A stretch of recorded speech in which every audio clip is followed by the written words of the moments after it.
Lazy D here. In this video, I'm going to be working on this 1998 Honda FourTrax 300. I got this thing in a marketplace deal. I'm going to take a second to put a couple screenshots of the ad up here. Had a pretty crappy picture and a crappy description. I thought it was an opportunity. I drove about 4 hours round trip. He was asking $1,000. I got it for $800.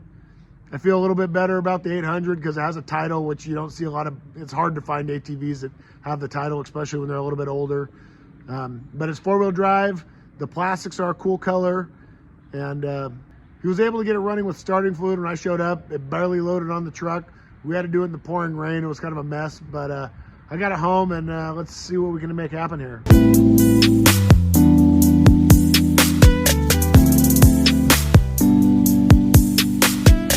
So here she is. Honda made these FourTrax 300s from 1988 to 2000. They made about 500,000 of these units. If you ever heard kind of an old guy talk about, because I hear this a lot, that they had a machine that they never had to maintain and ran forever, never had any problems, this is it. So I've had one of these machines before. It was a red one. This one kind of popped up on Marketplace, and I really like the tan color. So it's a little beat, but I just couldn't help it. So I'm gonna fix this thing up and kind of do some before and after and some riding this thing around and just go over some work. One of the nice things about these machines is they made so many of them, and so many of them still run, that they make a lot of aftermarket parts for these, and there's still a good supply of factory parts. Some of the things like the racking and the plastics and the fuel tanks are hard to get, but if those are in decent enough shape, you can see these ones a little beat up, but I think I can fix them. You can get these things going. As I first look at this thing, you know, it just is kind of an eyesore, and I think everyone I show excited that I got this thing, like, what are you talking about? This thing's a pile of crap. But you know, just cleaning up, like these fender flares are all ripped off, getting a set of those. There's wires hanging out, right? You got these old gun racks that are all wonky, seats ripped off. There's baling twine tied on the frickin' rear rack. You know, the plastics are a little sad and hanging down some. But I think this thing's really got some good potential here. I noticed these definitely aren't the factory wheels. They're the same diameter front and rear. This would have came with a smaller diameter rim in the rear. It came with, we got some little footrest here. It's only on one side, so I'm gonna have to figure out getting that out and putting it back, hopefully the way it was. Engine's looking a little gunky, but I think that'll all clean up. No bad leaks that I can see oil-wise. I mean, that oil buildup, or the gunk buildup, is from probably oil and dirt mixing, but nothing too bad. In the front here, it's got some A-arm guards. I'll probably rip those off. I'm not really a big fan of those. I'd rather just try to drive around instead of bash stuff. But a little bit of a torn CV boot, cracked headlights. The airbox in here is not looking too healthy. It's got a crack in the lid. And that's definitely some water in the airbox, and the air filter is not in place. One of the first things you want to look at in any machine with a metal fuel tank is if this fuel tank is rusty. And this one's got a little bit of maybe oxidation, but it's no rust. So I'm gonna rinse this out at some point, but that's a good sign when you're purchasing an ATV that the fuel tank's not corroded. I'm gonna try and start this thing here. The battery's totally dead. Well, actually there's no battery in it, but I'm gonna put the choke on and give it a few kicks. Let's see if we can get any action.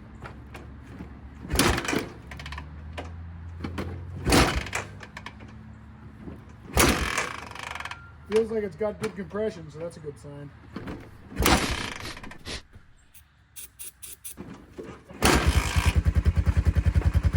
There we go.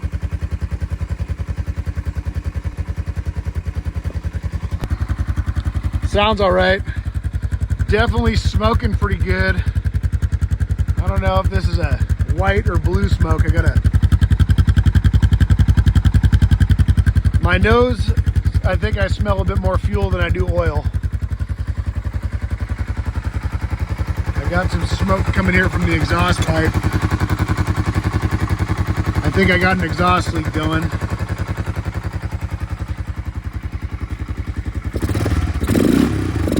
That's what the choke on. Oh, killed it.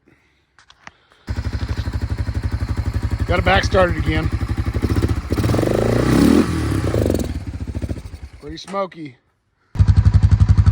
So obviously, first things first, I gotta figure out what is causing all this white smoke. It looks white to me, doesn't look blue. So being it's got super old fuel in it and it doesn't start too good, I'm sure a carb cleaning is well due. So I'm gonna start ripping that off and see if I can get it going. That's good. There's a little drain on the bottom of this thing. I'm gonna pop off, drain this air box out. Pack full of dirt. I don't think this thing's ever been off. You should check this regularly. Get this fuel tank off. I think for this, all I gotta do is pop this fuel line off.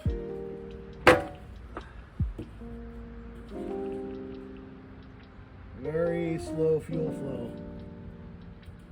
Turn it off for now, and the fuel doesn't look too good.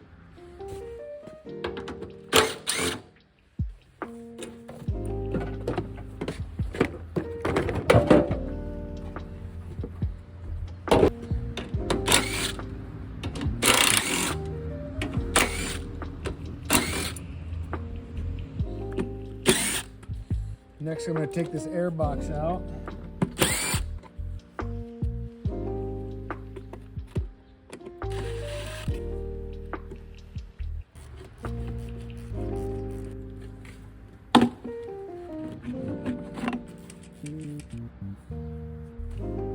Disconnect that connector.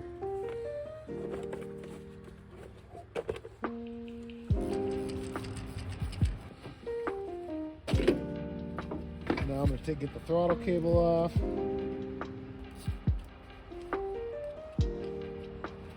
Got a 10mm here. I'm going to turn the throttle and pump this cable out. And then unthread our choke, which is right there. 14mm.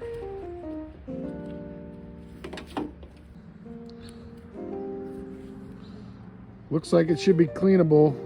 Big thing's popping the float bowl off. I'm gonna clean this thing off with some brake clean, then we'll take it apart. This carburetor looks a lot nicer, just brake cleaned off, got most of the gunk off. It's a good sign that there's not a lot of corrosion inside here. So now I'm gonna pop this float bowl off. A couple of Phillips heads here.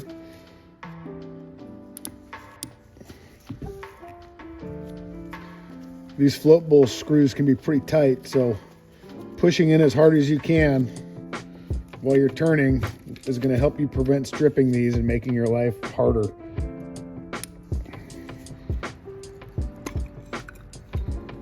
So about what I'd expect. Gunk down in the bottom. See a little bit of gunk right here, and I'm sure there's some in the jet. So I'm just going to take all this apart, clean out this with some brake clean, put it back together, blow it out with some compressed air. Float comes out, needle comes out nice. A little bit of gunk on the end of this guy. Definite gunkiness on there too. It's clear, see through it. With all these jets out, now I'm gonna take this diaphragm off. I'm gonna set my stuff kind of aside in piles that make sense to me. Keep this organized so I don't lose track of what's here.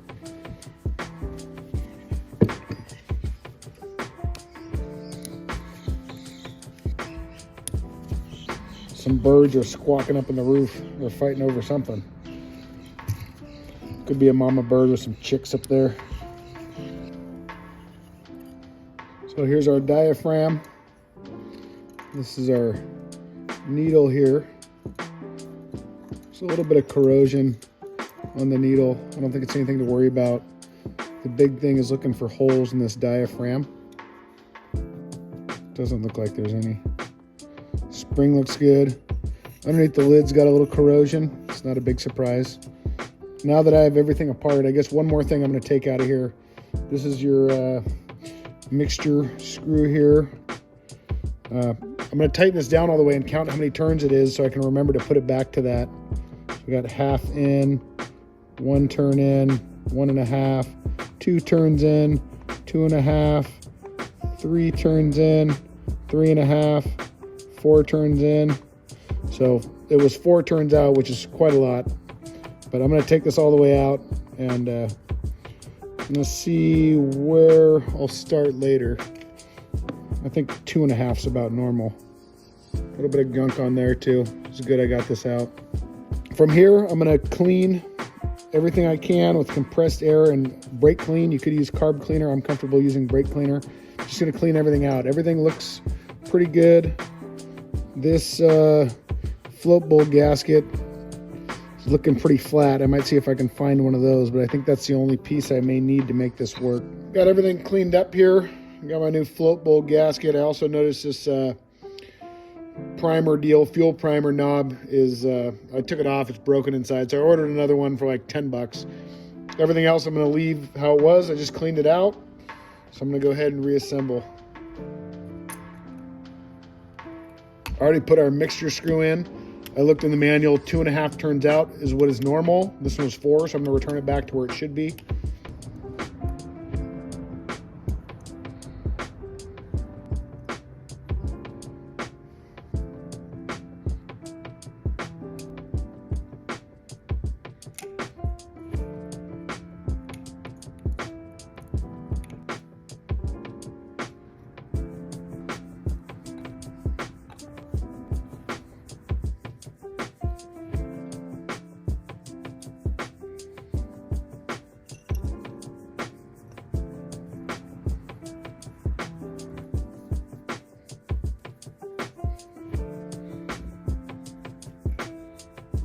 All assembled.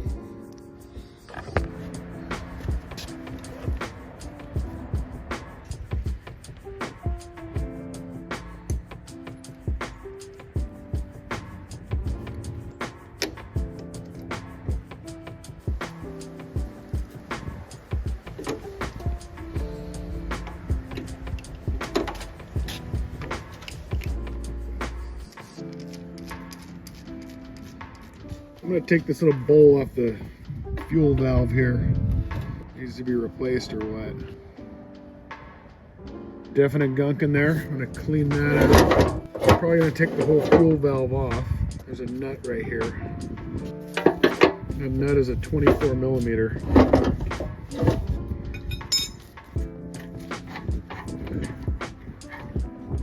So this is how your fuel valve works. It has, this is your normal run suction point, and this is your reserve suction point.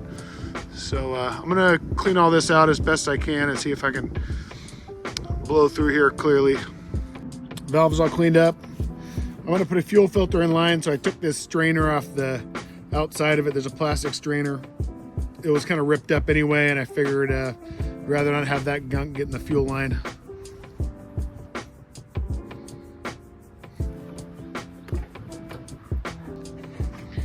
Got my fuel line on. Bit of an oversized filter, but that's all I had laying around. So some new 5/16 hose. I'm gonna fill this thing up with gas and try to start it.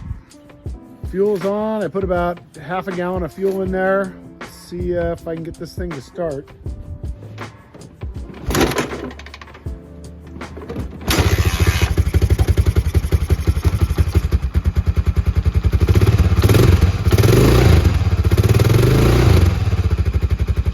Much better already.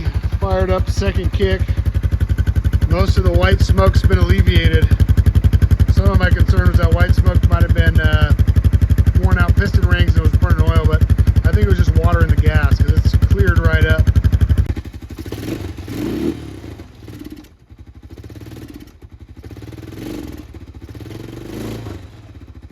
It's got a little bit of hesitancy.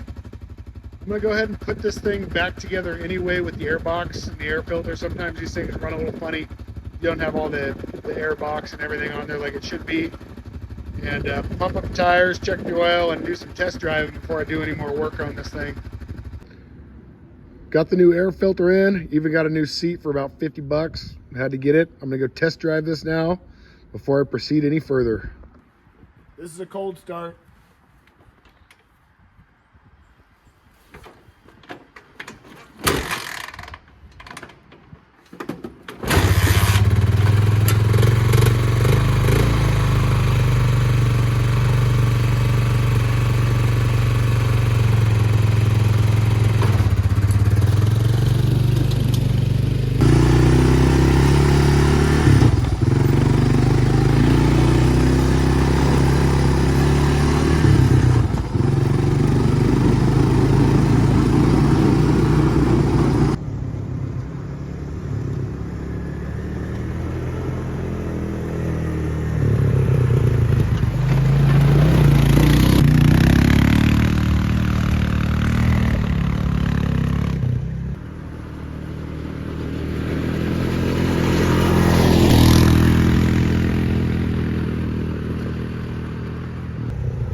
My road test went pretty good. The engine feels good, it steers good, no carburetor issues, not smoking.